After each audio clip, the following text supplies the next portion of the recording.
Mr. Vice Chairman, I wish the matter had not come up for discussion in this House in the form in which it has come because we will be discussing, it appears, the same subject more or less piecemeal in connection with the other two bills as well.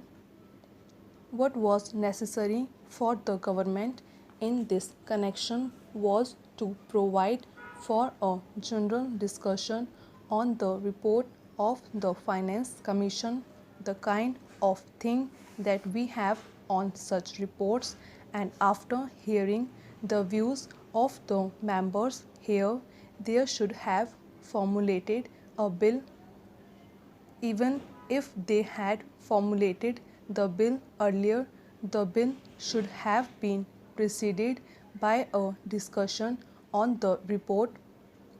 It would then have given us an opportunity to dealing with this rather important subject in our public finance and indeed in our national life. But now we are asked to treat this matter piecemeal and deal with the bill as it comes separately.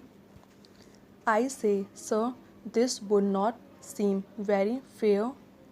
It is true that we have had two other reports of the Finance Commission and that we have had certain opportunities of discussing the issues raised by the Finance Commission on previous occasions, but that should not have precluded a thorough discussion of the third report, more especially after the experience of the two 5-year plans and generally also after the experience of the states in the matter of public finance and as regards relations between the states and the center. All I can say is that the government does not understand the magnitude of the problem or the urgency or the seriousness of the issues involved. It is possibly because they think that all the state governments are under their control and that the state governments would toe the line whatever is let down from here.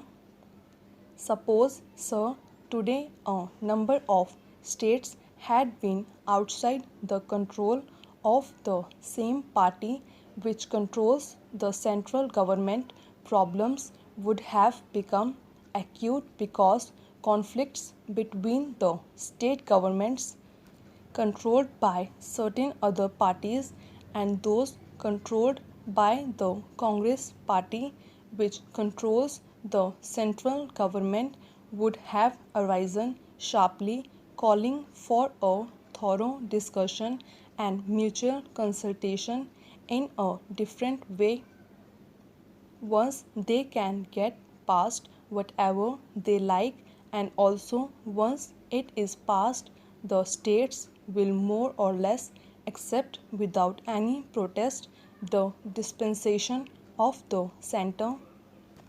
Now that the bill is before us, we have to suppose on this subject rather on the general themes. Yet I would like to make certain general observations in this connection because the basis of this bill is the report of the Third Finance Commission. This is a long-standing issue facing the public finance of the country. Those who have studied economics will know well how this matter had come up even during the British time when we do not have either independence or any kind of autonomy in the states. Even in that setup, even in that time, the state governments functioning under the British felt that something should be done with regard to adjustment of finances, especially in regard to the relations between the center and the states. There had been a long-standing controversy as to how the taxes, especially the income tax, should be divided between the center and the states.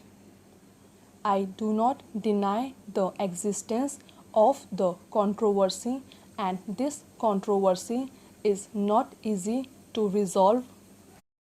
I entirely agree, but we should have thought that the Third Finance Commission should be tried to face the problems before it, not more or less in a routine manner, but in the context of the new things, not only as they are today, but as they are going to shape in the coming future.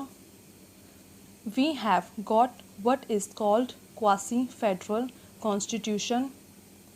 I do not say federal constitution, although the spirit is there, but a quasi-federal constitution, because most of the powers, many of the powers that should remain with the states are now in the hands of the central government.